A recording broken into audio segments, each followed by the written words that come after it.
Hello and welcome. This is Scorecard on Channel 1 TV. I am Bernard Abekochi. Don't think I am super excited because I'm wearing a Manchester United jersey. Okay?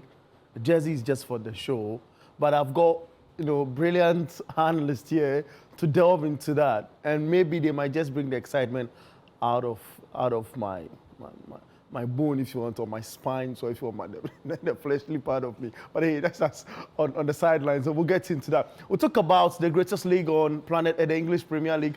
We'll have time to look into other leagues as well on this show. We'll get to the board and explain details ourselves. But there's something special on the show for you today. It's Scorecard on Channel 1 TV. I am Bernard Abekochi. We'll go for a quick break. I'll return back in studio. I'll be introducing you to my guest. We'll set the ball rolling. And today it is passing, one touch. Triangular, you get it. We'll be back.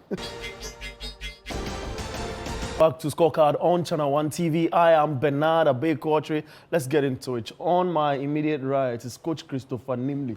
Numo, you are welcome. Bosu. Everything is fine. The folding of arms today, dear. No, everything is fine. Okay. I mean, the beauty of the games are extremely beautiful. And when Charlie, the beauty of the game is extremely beautiful. Fantastic. And at times when you are in a certain groove, Yeah. you are in the mood. Okay. And the mood keeps continuing. Yeah. You continue to be in the mood. Yeah. And the mood becomes the mood. Oh, Charlie. It is natural. Oh, Charlie. So it's natural. Yeah, now the mood is natural. The mood is natural. Very, very natural. Because you are in the groove. It's very organic. It's an organic groove. Gosh. Gosh. Ish.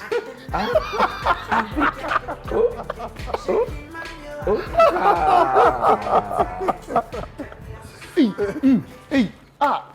Oh, Charlie. Gosh. Hey. I'm in the mood, man. You are in the mood. I'm in the mood. People say the Kunya dance to his day. Oh, that one there you go do for the FDD. Coach. When it's called, if we get there, Yeah. and after the tactical screen, when I come and sit down, just play the song. I have somebody who support me. Come here, how are you? I mean, It's been a long time. People are making me sweat and that is easy. I mean, it's great. It's to exciting be back. times, It's great to isn't be it? back. You know, when things were not, I've seen you rant. I know. I had to That hide. is But on the other side. They've left me to suffer. Manchester United supporters in Coach Ghana. had to hold the fort. Yeah, I tell you. Manchester United supporters in Ghana.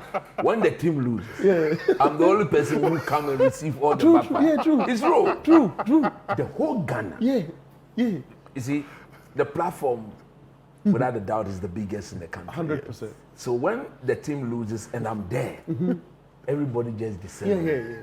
That is why when we win and people are suffering, I just do this thing to make them feel like I'm in the groove. That's it. It's up to them. I mean, it's good to be back. It's great to see you. It's great to see you again. You know, let's get into it. Yeah. I mean, it's us now. Then again, having to want to prove a certain point because there's pressure on them. I feel the guys are beginning to be afraid. Especially we are also in February now, and they know what happens to them in February. Yeah. So they went in this time against Leeds United, and I had chanced on, something initially which indicates that Arteta had meetings with them and had a chat about their mannerisms and how he wants them to be confident, getting into this final part of the campaign, and also know that. Look, you're on top and there's a gap, but don't think that because there's that gap, it is easy life for you. You have to keep pressing and be strong. I want you to, hold on a bit. Let's get the highlights on, and Madueke, when the warm-up was on and Saka got injured, and the notification came that he was unable to play, Madueke took the charge, and I feel, with his spirit, helped the Ghanaians really gun people down. Let's watch this highlight. We'll come back in studio. They are here to break it down further. Watch this. United Arsenal. Which, let me start with you. I feel that ball from Odegaard to Jesus. Jesus took time to dance a little bit on the ball. What were the defenders doing? You see, before I address that, it's become so imperative and very, very important that that Arsenal will have to stand up to the fact that in the Premier League this season, they've been the best team or they've been the better team. Oh, okay. Holistically, Okay. they've been the best. Last week against Manchester United, maybe it was one of the biggest games on the calendar. So the pressure got to them. And once they couldn't get that early goal, they started stumbling. And the giveaway from Zubimendi more or less affected all of them, even including the manager.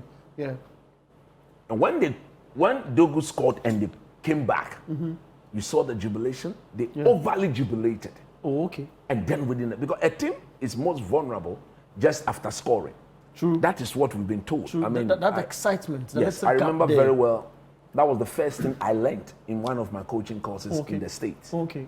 When our director stood in front of us and we're jaw-jawing, just discussing, he just came and said, today we want to talk football freely as part of the course.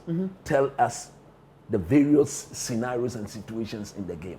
And that was highlighted. And again, when I came to Ghana and I met Uncle Ben Kofi, may he so rest in peace, in our very first calf license B course at Pram Pram, Uncle Ben Kofi also made the same statement. So this is something that I've lived with up to now. Okay. So when you score a goal and the game is still ongoing, nobody's saying don't celebrate. But when the celebration is done overboard, that adrenaline level of jubilation, most often than not, takes away your concentration on the game. Okay. At least for the next 5 to 10 minutes. And football opponents are very much aware. That is why when the team concede, they tend to come at you immediately. Okay. To test your focus in terms of jubilation focus. Okay. How well are you focused just to regroup after exactly the goal? And when Cunha scored that goal, you could clearly see the camera fell on Declan Rice. It fell on Mikel Arteta himself. It fell on Gabriel. It fell on Moreno. You could all see them like this. Boom. Their heads just went down. People were shaking their head in frustration. I knew they wouldn't come back. They've gone to the Champions League, they've won. In fact, they needed that Champions League victory in midweek 100%. to sort of bring them back to their usual level re-energize them for the season. Stay focused. So I knew very well that going into this game, they will want to send a message across. Okay. It is a week that belonged to them because Villa lost. Man City drew. So from a 4-point before the start of the this week, it's now a 6-point gap. What that then means, if I'm the one in charge, if I'm Mikel Arteta, I would tell them, you've earned the right to be where you are. Okay. Because when we all started at 0, and you have been there, I mean, they've led the league for them. Nobody have overtaken them saying they took charge. Nobody. So they've earned the right to be there. Their football, the way they've played the game, the way they've defended, the way they've attacked, the way they've been coached, everything points to the fact that Arsenal as a team has earned the right to be the league leaders. Being the league leader by the end of January is not done deal. True. They will have to see it through to the end of March. Absolutely. Usually, the pack that is chasing, if by the end of March you have some form of 7-8 point gap, that's a cushion. Then that's a cushion. You know that, look, you will have to lose 3 games to hand over the baton to the next one in charge. And that usually don't happen. It's happened once to Sir Alex Ferguson, Manchester United. And that was what prompted Fergie to go and buy Van Persie and told the whole world that it will not happen again. And immediately, Man United came back home and they won the league. Look at the goals. Look at the quality of the goals. We all said that. That first goal in my view was, and I'm happy for Zubimendi. You remember last week I sat here and I said, the error he committed, it will take another 5-10 years before he did. And look at the mentality of the boy. He's come back just a week after. Bang. And he's reminded everybody that, yes, indeed, that was an error. But this is the true Zubimendi. Look at his movement into the box. Completely on the blind side of every Leeds United. The defenders were focused on the Jokeres and those guys. He came from the blind side and nodded the ball into the back of them. I think the Madueke corner kick that went straight was the deciding goal. Once they had taken the 2-goal lead, it would be very, very difficult for one of the best team in the league defensively to throw away a 2-goal lead against a Leeds United team. So you could see them playing with belief, playing with confidence. They started pushing the ball around and just drawing rings around the Leeds United team. Look at that third goal, look at that fourth goal. They were team goals. Okay. Goals worked by every other player in the team. And for me, Mikel Arteta will now have to calm down as a manager. This season, he's done relatively well in controlling his emotions. Consistent enough than the previous? Yes. I think this season, and this is the business, and this is where he needs to calm down because the team needs him the most. What he cannot afford to do is to allow his body language, negative body language, to get to the team. Even when things are not going well, he's supposed to calm down because the boys technically will look up to him. What is he saying? What are his reactions? What is he doing? How is it on the touchline? Is he motivating in love? Is he encouraging them? Or he's also down there, very angry, very dejected, and not knowing what to do? You can't do that. They have a 6-point lead, but the league is not won. It is not won at all because they've still got some very difficult games to play. They've got Chelsea to play. They've got Man City to play. You understand? They are done with United. They are done with Aston Villa. They've still got Newcastle to play. These are very, very difficult games that could change the narrative. Change everything in your favor or against you. So I was happy that they've won.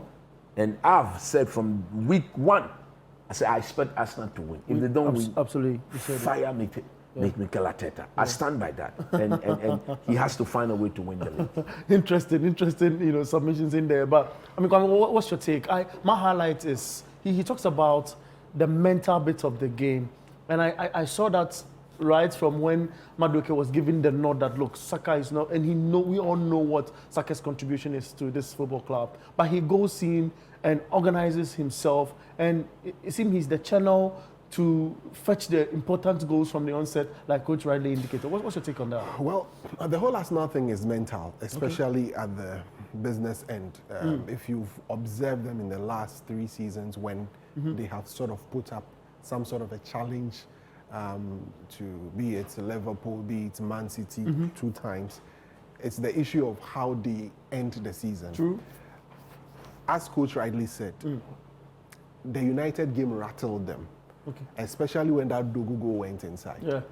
That panic that caught him, that made him bring in 4 players at a goal, sort of disrupts, it sends a certain signal. True. Carrick was calm, observing, and had not made any substitution at that time. But Arteta felt that, no, we can't allow this to happen. And usually when they get, and that's what I'm trying to infer. And sort of looking into whether it would extend into the rest of the season, because it gives me an idea of what kind of Arteta I'll still be seeing. But after the game, he granted an interview and he said that he's had a chat with the boys right after the game, that they needed to calm things down and everything. What would help him is that Man City are faltering a lot this season. 100%. And Coach has done a brilliant analysis up until the point of match. It's very difficult to give it away, but this is still Arsenal.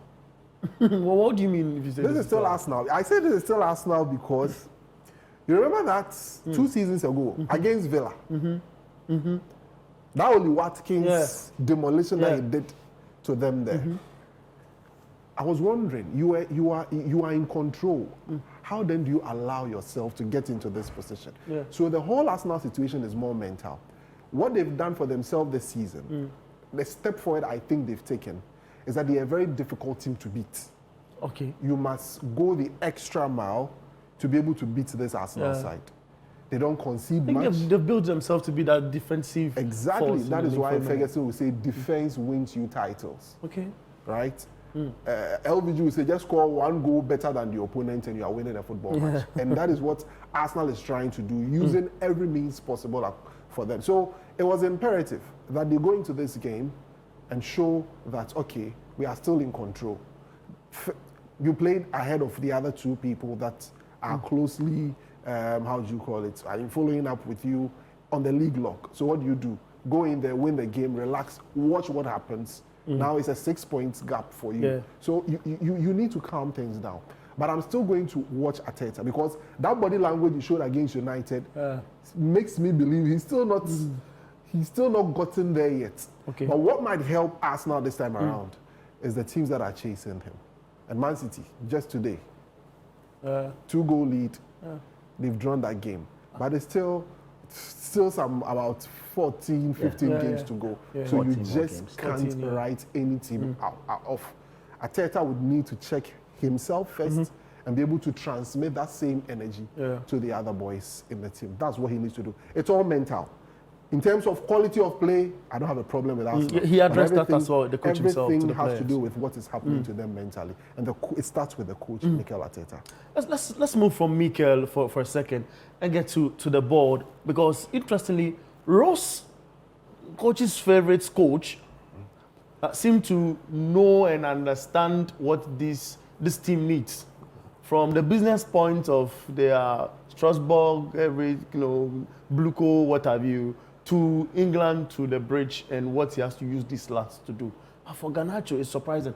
Coach, I think we can get to the tactical board. I think we'll play the highlights. Let's go for the highlights first off. Okay, great. So let's go for the highlights, see what had happened. Then we'll come. Then Coach would have a lot of explanations to do in relation to that. Watch this. So that's what you've just seen on your screens, and we need to come to the tactical board for explanations into what went wrong. That it's West Ham, we all know, but what really transpired, Coach? Can you lead us? To be honest with you, this game had a lot of errors. Okay. I think this is one of the reasons why this Premier League season is not what we are used to. In terms of the standard, I think this season has been a bit down. It has dropped a little. Yeah, okay. It is because the quality of defending has been so shambolic. Okay. And this is the perfect example. Almost every goal here, apart from the Enzo Fernandez's last goal, that one, it will be difficult to portion the blame. Okay. But all the goals scored prior to that were all avoidable goals.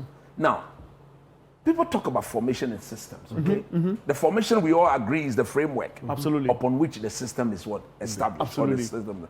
But within the formation, you can clearly look at the formation of the team and say, this is my marker. 100%. This is your marker. 100%. The moment the formation is changed into action, which we call system, then you should know 100%. that when Wan-Bissaka is going, you're supposed to track him. That's it. When you are coming, he's supposed to deal with you. That's it. So that becomes your direct partner. I'm saying this because of Alejandro Garnacho. Okay. The first 2 goals that Chelsea conceded, I think, from the basic defensive principle, he was to be blamed. Wow. Because he was not aware of the positioning of Wan-Bissaka. Okay. In all occasions, the Interestingly, first 2 a goals, lad he's played against. he's trained with. He's trained with and all of maybe that. we all tend to tout Wan-Bissaka as one of the fullbacks who is so bad going forward. So he had that mentality that, as for this man, even if you leave him and he goes forward, he's not going to do anything good with the ball. Okay. Defensively, we all know how good a player he is. But not to my surprise, because I believe that for a player who's played for Crystal Palace, who's played for Man United, and there are certain things that the coaches work to improve some aspect of this game. And this game was one of the games that did show that Wan-Bissaka as an attacking fullback is improving as a player. So when you roll this and you allow it to go, this is Wan-Bissaka there. Let's go. Okay. Look at Garnacho. Focus here. If I bring this thing back just a bit, if I bring it back and you play. Okay, let it roll. Let me allow it to go and then let's go. Okay. You see, he was passive. Okay. And then Chelsea You conceded feel he the should goal. have blocked? Is that Bowen? You see, He should have. this is Bowen. Yeah. Bowen was the one who actually scored, and that was a delete games. You have to start from the very foundation of everything. Garnacho had left Wan-Bissaka, and the moment he realized Wan-Bissaka was ahead of him, he was then passive. Come back a bit. Pause. Good. Okay. He's already dribbled. Okay, this one. Now look at it. Look at Garnacho. Look at where he is. Let me highlight him. This is Garnacho. Okay. This is him. Confirm. This is Garnacho. Yeah. This is Wan-Bissaka. Yeah. You see the two men? You see where they are? True. Now look at the player with the ball. He does a huge diagonal. Go. Let's go. Tactical, if you are analyzing, Garnacho's starting position proved that the boy, he's not aware of his environment. He's just not aware. But Look, at he's jogging. this He's level, jogging. yeah. You see, and that has always been his problem. He thinks he doesn't have any defensive role to play as a player. But at this level, when the fullbacks who will not allow you to go past him, when he's also attacking your team, you've got to track him down. You've got to track him down. On the first two goals, he did nothing of the sort. And Rosenau was very, very lucky because he has tampered with the team sheet in such a way that he was. If this was maybe somebody may argue, if this was a United, a Villa, a Man City, an Arsenal, he wouldn't have picked this weak team. Okay. He didn't show West Ham the respect deserving of a Premier League team. He felt that because they're languishing and battling relegation and he's at the bridge, he can go on and gamble with the team. But he was very lucky. He didn't pay the price for that. So Chelsea then decided that they have to respond. Yeah. And in the responding, João Pedro, I think he's the striker on form. Oh. This goal that Chelsea scored, who was that? Fofana. I couldn't believe why the West Ham team would allow Fofana pick up the ball from deep and just drive through the middle. In the modern game, a centre back picks up the ball and he goes past everybody. Nobody is there to put a foot stop on him. Nobody. Look at that. If you roll this, let's go. Yeah. If you roll this, look at Fofana, free. And then he picks, and then the goalkeeper. You see, this goalkeeper, he was formerly at what? He was formerly at PSG, isn't it? Yeah. He was formerly a PSG goalkeeper. Let me pause it. I need to address him. Okay. What was he doing? What was that? What do you think in that capacity Simple. you should have done? The ball was going this way. João Pedro himself was struggling. João Pedro was not coming to meet the ball. He was adjusting his body. So all he needed to do was follow the ball and stand. Okay. Follow the movements of the ball. Movement the ball and go and stand. But watch him. He jumped as if He wanted to make himself bigger. there wasn't the need. I was thinking perhaps he was caught in two minds. Yeah. Either to come grab the ball, and he realized that the flight of the ball had missed beaten him. Okay. So once you move, Yes. you don't throw yourself in the air. Exactly. Okay. You don't throw yourself in the air. And if you watch him, that was exactly what he did. And look, if he had stood, Maybe you want to bring your hand forward a little. if he had stood, watch him. If he had stood there, look at Pedro. He's struggling. You see? He's struggling. If he had stood, it's a simple catch. Watch it. Watch. Just stand there. It's a simple catch. But credit must be given to João Pedro. Okay. Because if you are a young striker and you are watching this, you are told to return the ball back to where it came from. Okay. Naturally, they go pick up the ball from his half and run through and come and give an assist of this nature. You pay the price at this level. Then we go to the Chelsea goal that made it what? The Cucurella goal. At this stage, when you watch the game, West Ham,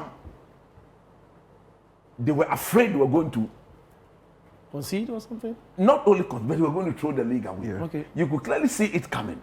It was coming. It was because anytime the ball came to them, they just valued the ball. Look, at this level, that bing bam boom bing bam bing sort of football, you don't play it anywhere. If you're afraid of losing the ball here, you've got no business being on the pitch. Oh, okay. No matter how tight the spaces are, control and pass. Move, control and pass. That is football. The pitch there is a proper turf. 100%. It's not what we have here in Ghana. This is a proper turf. A turf that when you control, you can pass. Why do you have to bring that one? No, when our people here needs to improve our fine. playing Yeah, service. yeah, It's it's bad. fine. It's fine. You So just fine. constantly Yeah. we have to remind them. Fine. So the It's point fine. I'm making is Let's that stay here, I yeah. was shocked that Nuno Espirito allowed his team. But he's a fine manager. Why is this thing happening? I was shocked because when you see the moment that when it was 2-0, it was clear the next goal was going to be the most important goal. Yeah. If West Ham score, game over. If Chelsea score, game on. Yeah. Yes. So the moment Chelsea scored, being the home team, the supporters responded. You could see João Pedro after the first goal, he started doing this. What was that? he was charging every element on the in the stand facility, to get involved in the game. As they were passive though, but they got involved and they completely took with at this stage. Almost look at the West Ham players there. 1, 2, 3, 4, 5, 6, 7, 8, 9, 10. All the 10 players in West Ham were in the half. That, in my view, was bad coaching. Because what you needed to do was to leave this guy. But Chelsea's gotten numbers in there. Yes. About 7 of them. Chelsea have numbers. But this is 2 of the Chelsea players. Yeah. Agree? Yeah, I agree. One there, one there. This is the West Ham man. So you ask yourself, all you needed to do was to bring this guy back here. If you bring him back, he becomes a focal point for the transition. He leaves, then he leaves this guy also. They are too deep. Okay. Look at it. There's 10 outfield players. There are 10. They are too deep. This is not a defensive shape. They are in 6s and 7. Okay. Not knowing what to do. Because if they knew what to do, this Chelsea player here, this one, should not be left alone. Him. He should not be left alone. Okay, he should not be left alone. But if there was proper, and I'm surprised because this is known as Sprinter. Exactly. A coach who played under Jose. When it comes to defensive When it comes to foundation, organization, absolutely. he should be the best. This is what I would have. I would have withdrawn my striker and tell my players that even if you want to balloon the ball, Target him. target him. Okay. So he becomes the focal point on the transition. There was nothing like that, and Chelsea started continue coming and headers like we saw. Unbalance him. Because if you unbalance him, clearly, you see, he didn't generate any decent power on the ball. Okay. He just returned the ball back. There wasn't any decent power. Because if he was generating the power, maybe Kukurea wouldn't have even gotten there. Correct. The ball in itself delayed. That's what Kukurea get it. Because if you look at Kukurea, there, I think he was somewhere here. You see, because West Ham had withdrawn so deep, Chelsea had thrown their 2 fullbacks. Look at the Maragusco was the one heading the ball in the 6-yard box of West Ham, and Kukurea was the one scoring the goal. That is bad defensive organization on the part of what Nuno Espirito. So, like I said, credit Chelsea. Okay. I admire them for the fighting spirit. Yeah. But to Mr. Rosenau, he was still learning this league. Okay. These are errors that he was not made to pay for today. Okay. But the next time he repeats such a thing against a better opposition, I think he pays the price. So all that we are saying here is that when you're on the defensive, leave a focal point. Okay.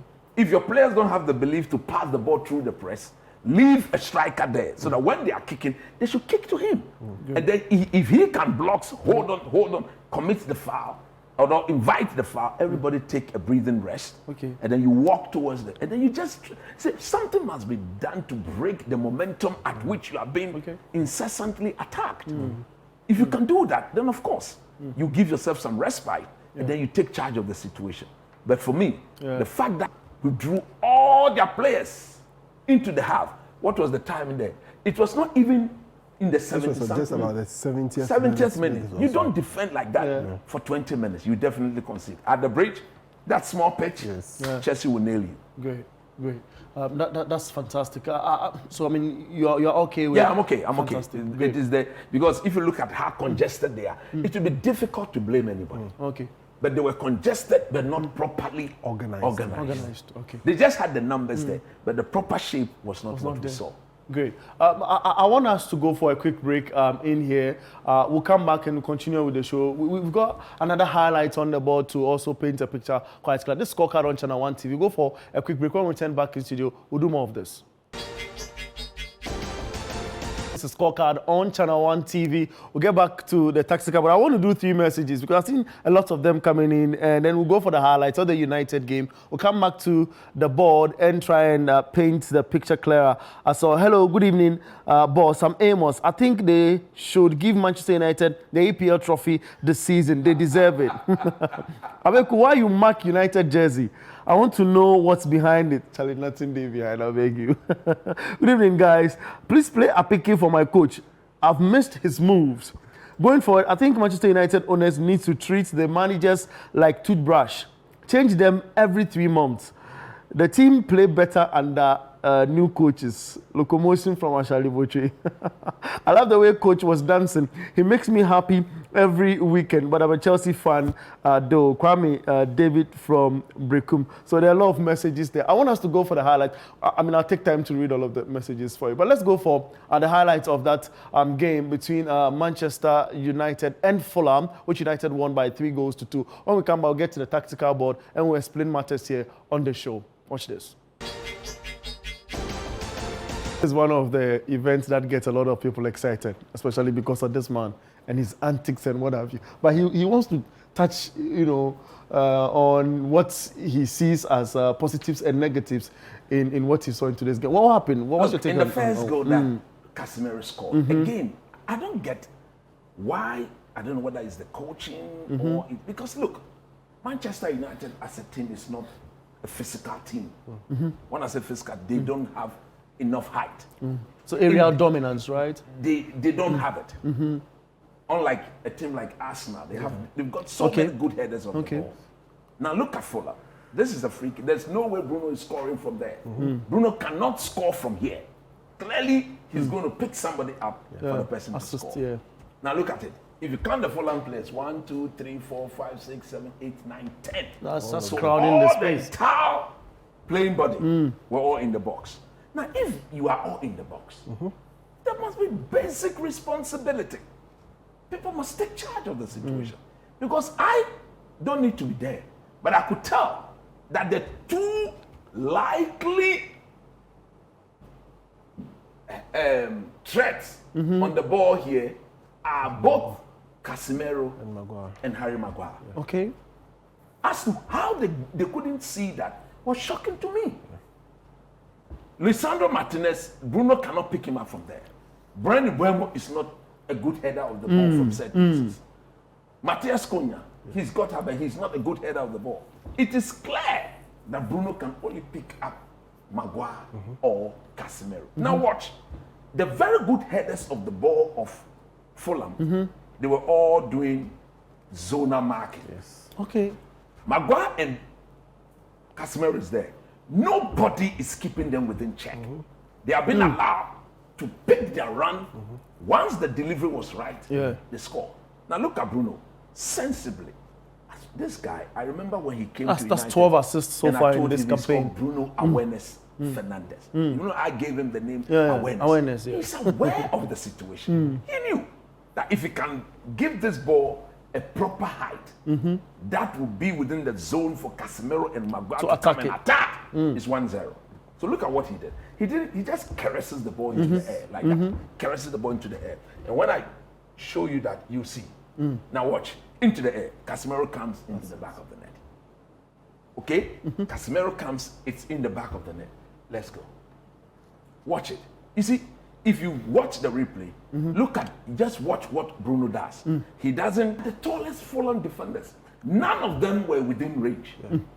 And Bruno had seen them there. You see, these were the two best headers of Fulham. These two guys here. As in to knock the ball out of the area. So once Bruno takes it away from them, these two guys there, they are the two best headers for Fulham. So once Bruno takes the ball away from them, the rest of them are non-existent. And look, credit must be given to Bruno.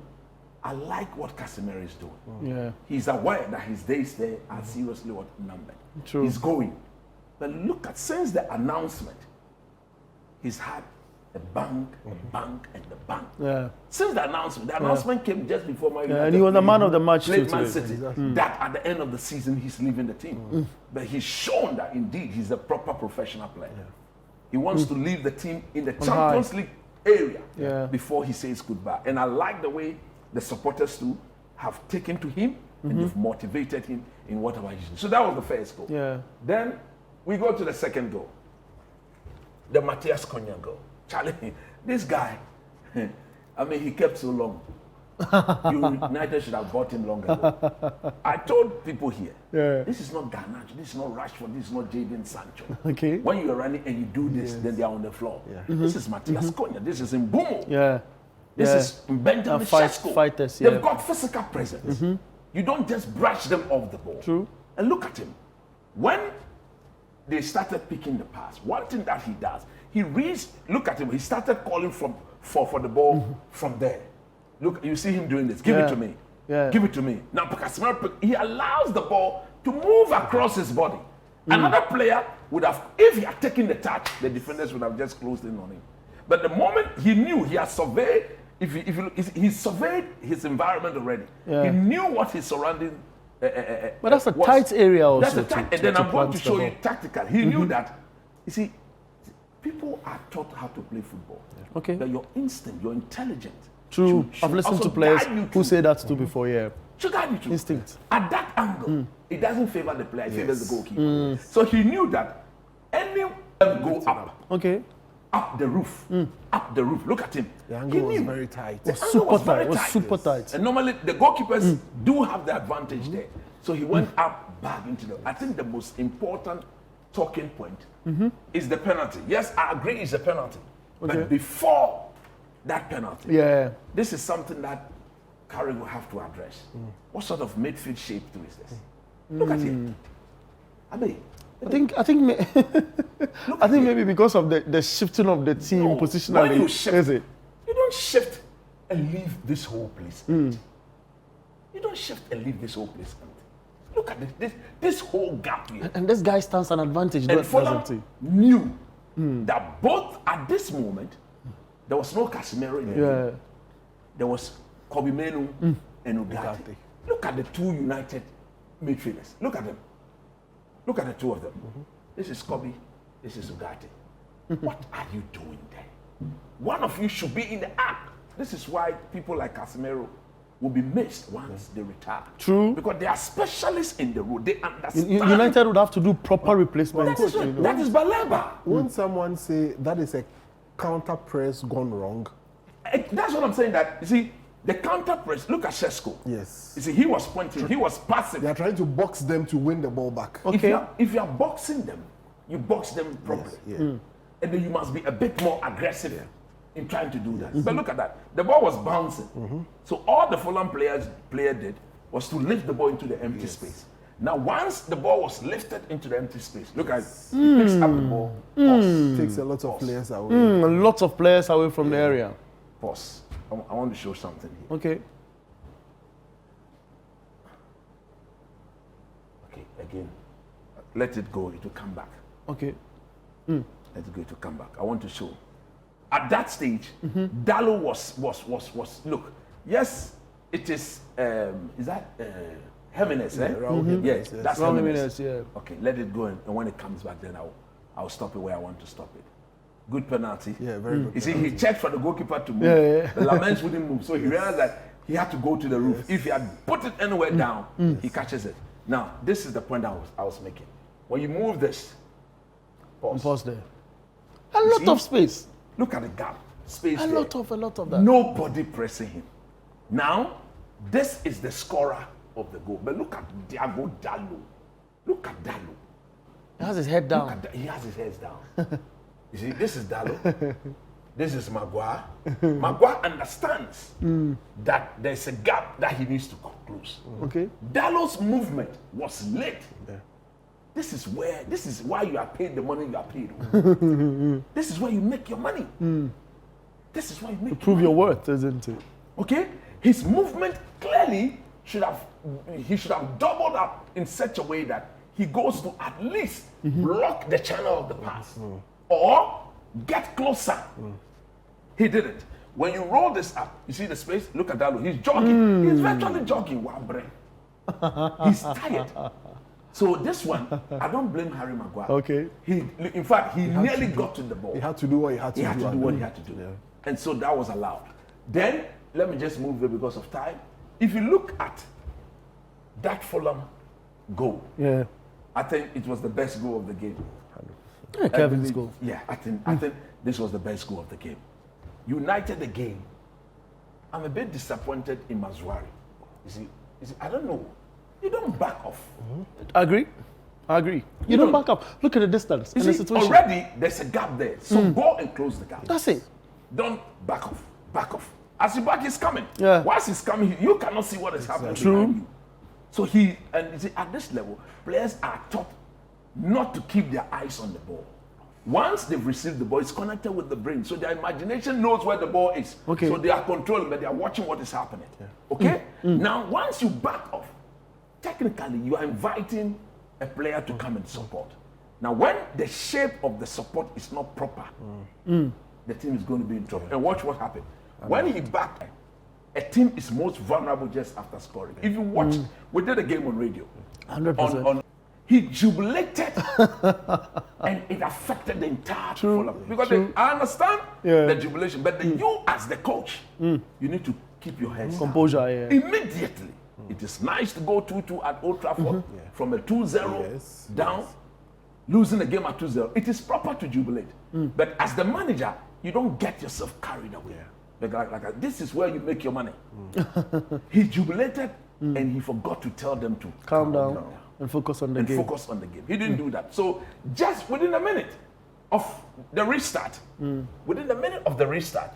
Man United goes on the attack. Amma picks up the ball, brought the ball back. Look at Bruno Fernandes. Oh, it's a crazy thing. Look at Bruno Fernandes. That's Bassi, isn't it? That's Bassi. Yeah, he turns him. He just smoothly. turns him inside. Yeah.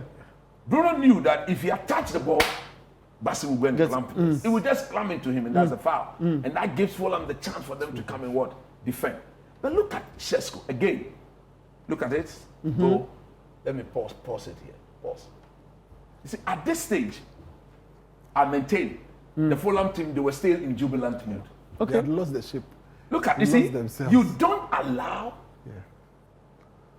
the striker to be in between the two centre backs. So if you look at that, this is Benjamin Šeško. Yeah. This is the Fulham centre. This is the Fulham centre back. You see, he's in the middle of the two of them. Yeah. The one behind him is passive. Mistake number one. The one in front of him, Šeško is on his blind side.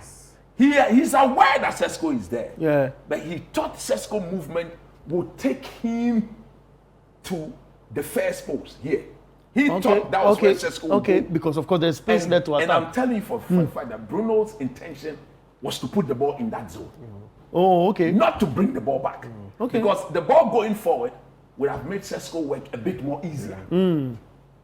All he needed to do was to get to it and then he scores. But because Bruno pulled the ball back, Šeško himself had to check and wait to see whether the Fulham defender would deal with it. So once he missed, that's why he had to control, use the arc and then turn. Use the arc and then turn. Watch him. When he paused and he's seen the arc, he's not even watching the goalpost. He paused, he sees the arc, and then all he needed to do was to swing. The arc actually in football gives you an idea where the That post is the is. goalpost. That's it. That is actually the goalpost. The goalpost is always within the arc. That's it. So you see, he picks up the ball. He didn't even look at the goal. He knew he was within his zone. All he needed to do was to hit the target. And technically, he used the Fulham defender. Look at it. So the Keller went behind the. You see, he used it behind him like that. That's it. Giving the goalkeeper no chance. This is what you do. This is what you pay 68 million pounds for. When you're bought for such amount of money, this is how you go about it. You see, he uses the defenders and then he puts in the back of the net. And that again, I must say that it was a proper response. Maybe some 2 seasons back, the United players would have done this. Their heads would have gone down and they would have accepted them. You cannot beat us now. Beat Man City like the way you did and come and throw away a 2-0 lead and not get a result. So yes, this is football. Football has told its own story. And congratulations to Michael Carrick and the team. Fantastic. Let's now move our attention from there and get into the Liverpool game. So it was Liverpool who beat Newcastle United by 4 goals to 1. I was super surprised. Let's watch the highlights. We're back in studio. Florian Wirtz and Ekitike stole the show for Liverpool. Absolutely. I mean, look at the quality of goals Ekitike scored. These are, and he showed his mettle ever since he came into the club. I mean, within the chaos, within the underperformance that Liverpool as a club has, I mean, going through, he's one player that has stood out. I mean, when they were looking for strikers, they went in for him and they went in for Isak. Many people thought that it was Alexander Isak that was given his pedigree or given the form that he showed in the Premier League. He was the one that was going to, I mean, lead the pack for the Liverpool attack. But Ekitike has come in, and from the get-go, he has always been on it. He has always been on it. And look at the quality of the goals that he scored. The first goal, or the equalizer that that was a proper striker's goal. On his toes. He was just there. On his The toes. moment the ball He wasn't gets in there. flat-footed. No. He was flat-footed. He doesn't. He would, get yes, that. exactly. So that's the instincts that you need from your striker. Always expectant of a ball coming in there, because once the ball has been worked into the 18-yard box, you should be expectant to be able to connect the ball whenever it gets to you, and that's what he did. Check the second goal again. Proper striker's goal. Had to work his way in there, push the ball into the 18-yard box. You know, when you get there, you ask yourself, am I using a left foot? Am I using a right foot? What am I doing? Am I adjusting my body to sort of curl the ball inside? I thought it was going to be a curling. A curler or something, or maybe a smashing left footer. Yeah. But you know what he did? Coach was saying behind the scenes, he had watched a lot of Ronaldo, Luis de Lima. He's the one that scored that type of goal. It was a toe poke. Before he got in there, he was like, okay, the goalkeeper. Against Turkey in the 2002 World Cup, Cup exactly. final. That was what took Brazil to the final. Exactly. When nobody, he was surrounded by so many players, then he just toe poked the ball, and then that's it. The guy is watching. And that's what it brings. And at that point, Newcastle themselves haven't been in the best of conditions. And then Liverpool goes on to add another goal through Florian Wirtz, and at that point the game is gone. What can you do? Absolutely nothing you can do. Then Ibu Konate goes to add.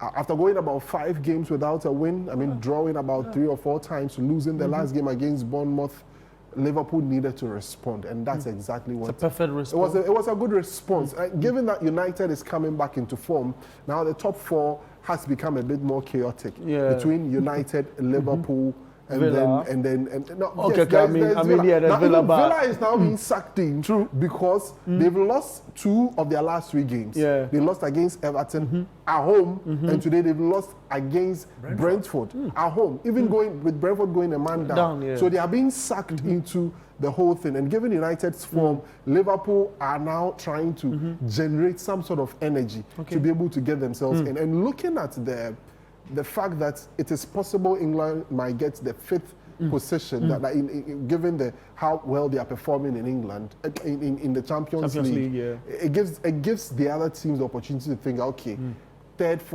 place, 4th place, 5th place, let's fight our way in there. And that's exactly what Liverpool are trying to do in this situation. Fantastic. I want us to go for a quick break here. We'll come back and tackle the Manchester City situation. This Scorecard on Channel 1 TV. We'll be back after the break.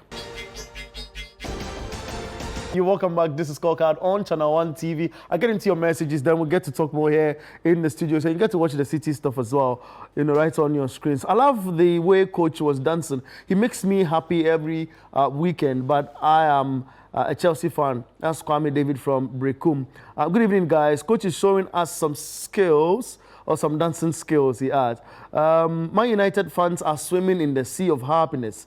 Something that has eluded us for many years. Thanks to Carrick and the guys. This is from Victor inside Brekum as well. Good evening, Abeku. I think looking at the way Arsenal's direct competitors are messing up, it's so clear that Arsenal will lift the Premier League trophy for the first time after 22 years. Congratulations to Barcelona for winning yesterday. But as for Real Madrid, the least said about them, the better. Most of the time, winning under controversial circumstances. I'm not a United fan, but I'm so happy for them. Much credit and respect to Manchester United's players and the coach for proving doubters wrong by winning 3 games in a row. Because of Coach Nimley, I hardly miss the show. I like how he did boogie. From Barrister PSA Daniel Gora, the game sports head at Rock 97.7 at Aguna Swedro. He adds that. Good evening.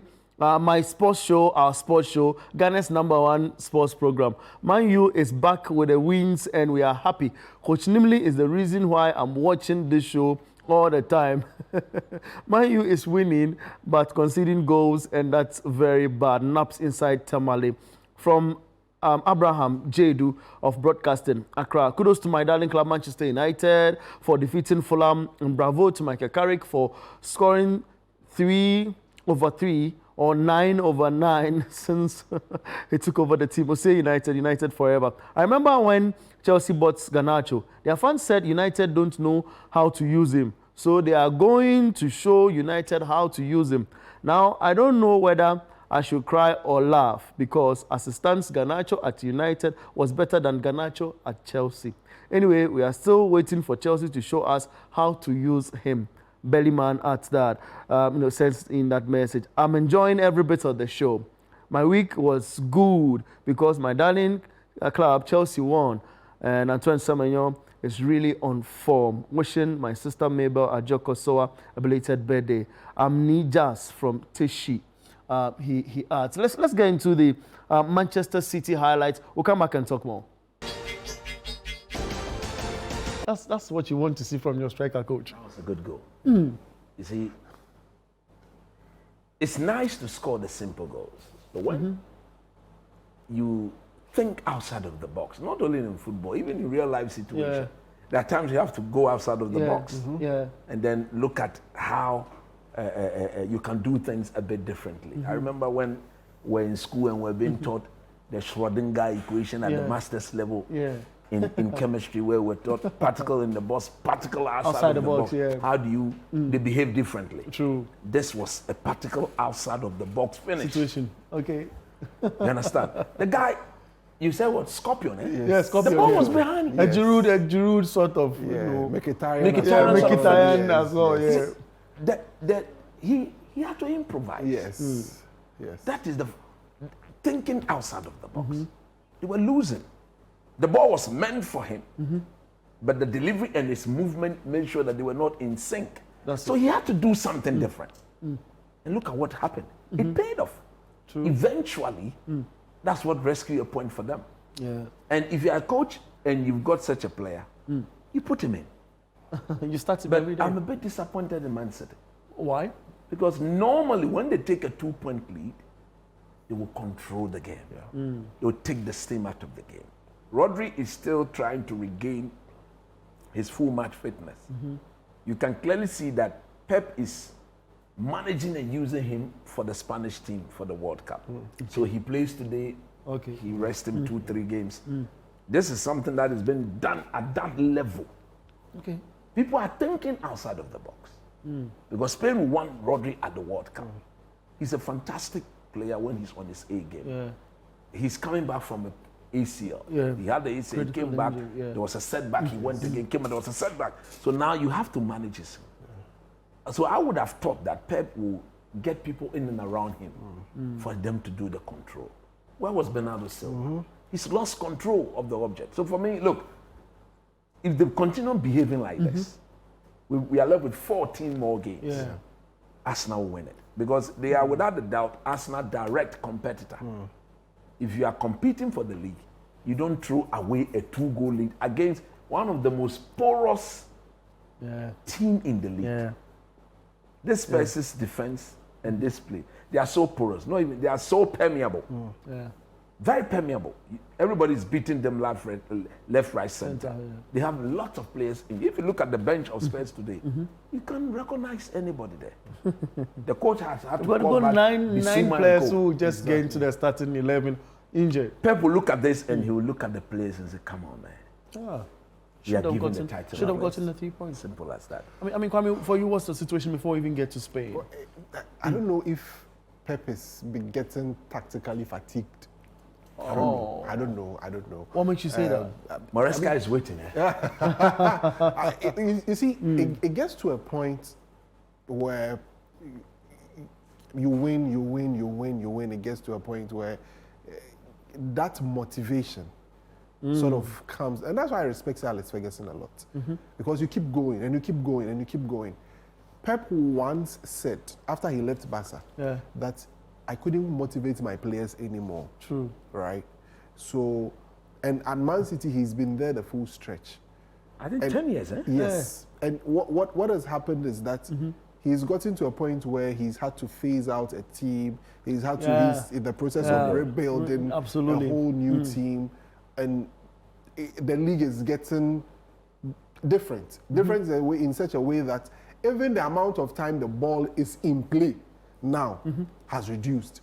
Yeah. With things getting to set pieces, small second balls, more physicality.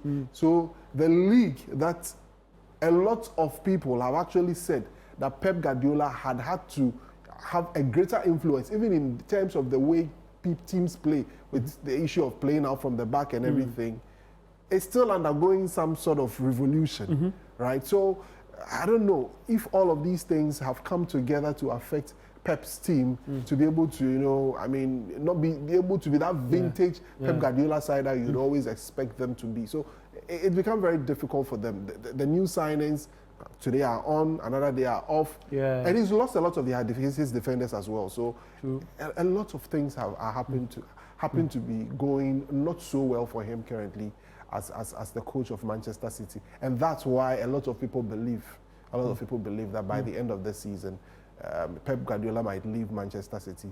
I mean, to sort of the same fate. Come again? Are you of the same faith? I believe so. And that's the whole reason why Maresca and co are also, getting themselves ready, because Onsen has already put out a report that David, how do you call Maresca has been in the frame to take over from Pep once the opportunity becomes available. And I'm not too surprised that we might be getting there, or the end of Pep Guardiola's era and the Premier League might be coming to an end. But what he wants to do, and I'm pretty sure what he would want to do, will be to win the league before he leaves. But at this point in time, you watch the way results has been some sort of a topsy-turvy, or I don't know how to put it, has become a bit more difficult for him, and it's something that he will need to address. 6 points lead, not too much for a City, but this kind of City I'm not too convinced. Great. Let's get to Spain now. Yeah, because of our time, and unfortunately, let's have back-to-back reactions from the Barca game and the Madrid game. So Rashford is back. There are reports that they want him back in Manchester United. I'm not sure these two gentlemen will love that story.